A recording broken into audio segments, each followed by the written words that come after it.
Truly, I tell you, this generation will not pass away until all things have taken place. May the words of my mouth and the meditations of our hearts always be acceptable in your sight, O Lord, our strength and our Redeemer. Amen.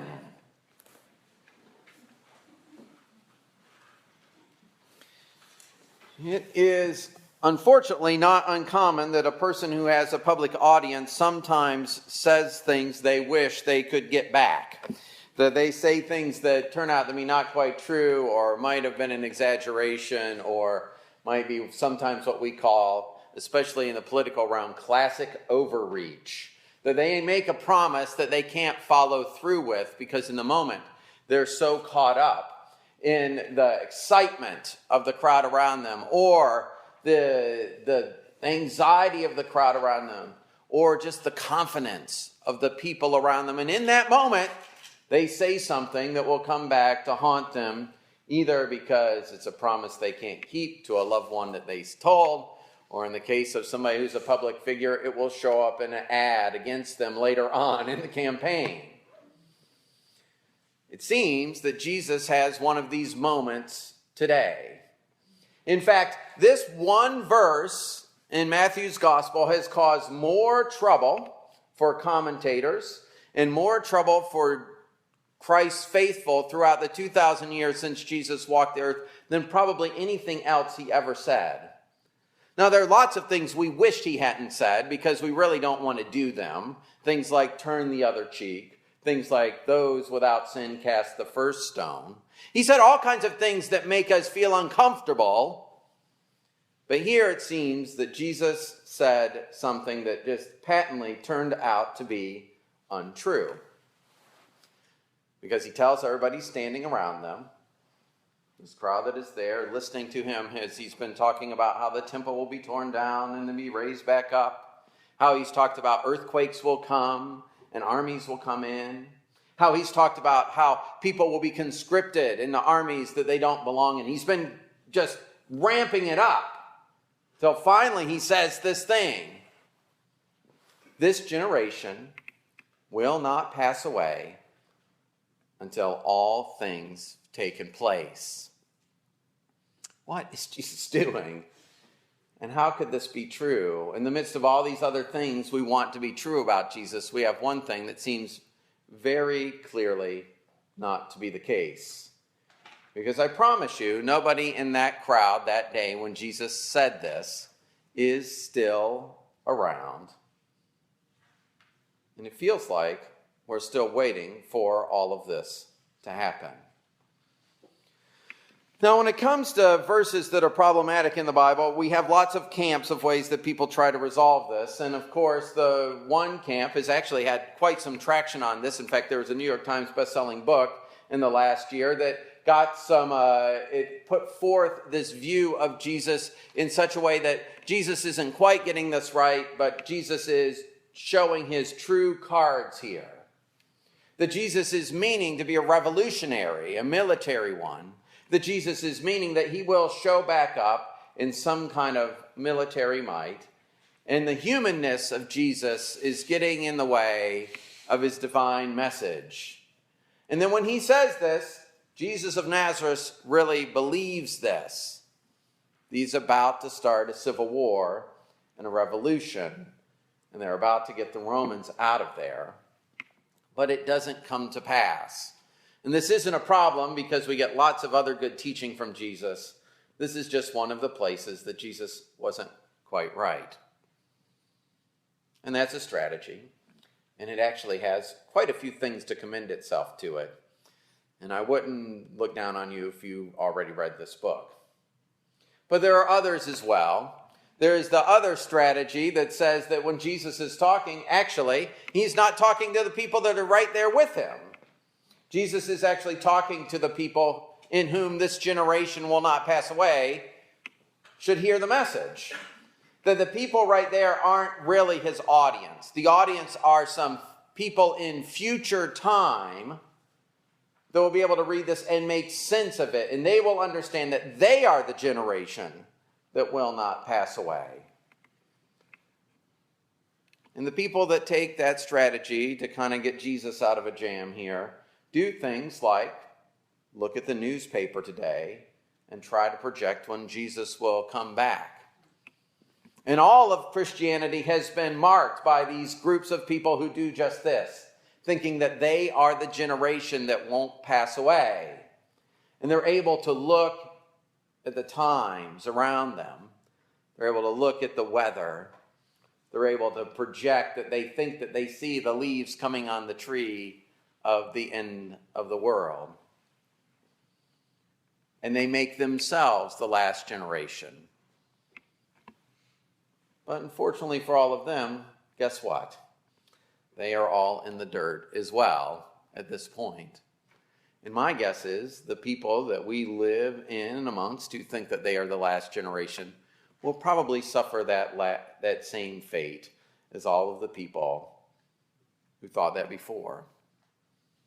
And that view also has some things to commend itself to them because it puts people in this mode of living as though the world were about to end.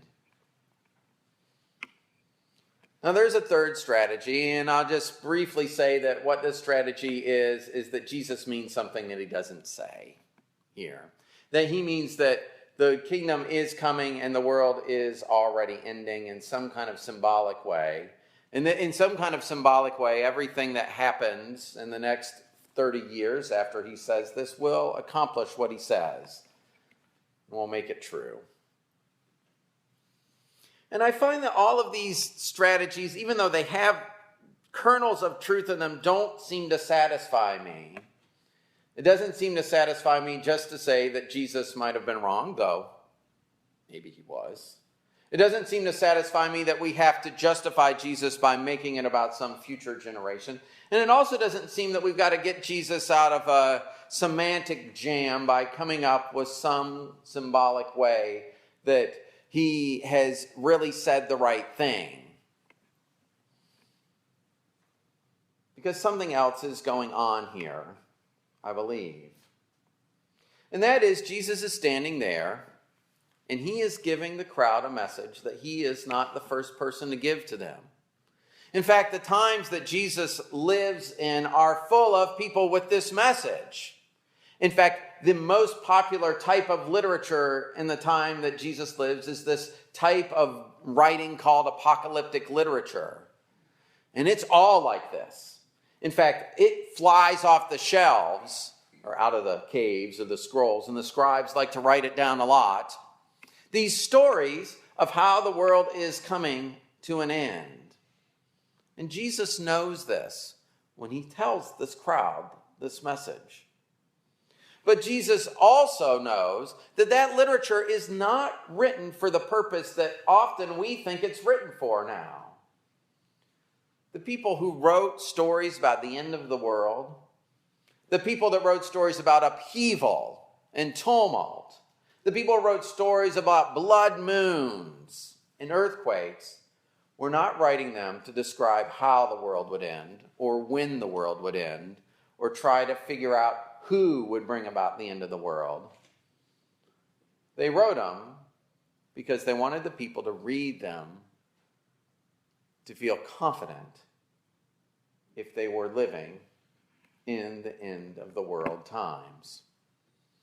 And that is what Jesus is doing here as well. Because he doesn't tell them this to scare them into some kind of submission, nor did any of those people that wrote those apocalyptic letters and books. But he writes it to them because he says there are times when you are going to look at the world around you and it is going to seem like it is ending. And he does say, because it is. The world is always ending. And there are times when you will feel it more than others. But in that moment, when you feel like you are at the end of the world, he says, don't get caught up in dissipations. Don't get caught up in drunkenness. Don't get caught up in worry. He tells them, don't do those things because those are all of the things that will keep you from being prepared when it comes. Because it's not your destruction that is coming. It is your redemption. And in that way, every generation is the last generation of the world. And that's why it's so easy for us to sit here and read this and come up with lots of different theories about what Jesus meant. It was very easy for the people that heard Jesus say this to think that they were the last generation. In fact, they are about to see some things that are horrible. They're about to see the entire occupation and destruction of their land. And my guess is it's going to feel like the world is going to end. And Jesus wants them to have confidence, not to worry, but to be ready.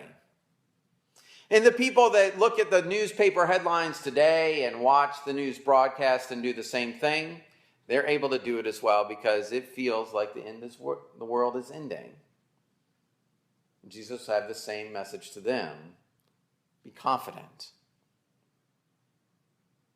And people that would take this to be some kind of symbolic message, it's the same.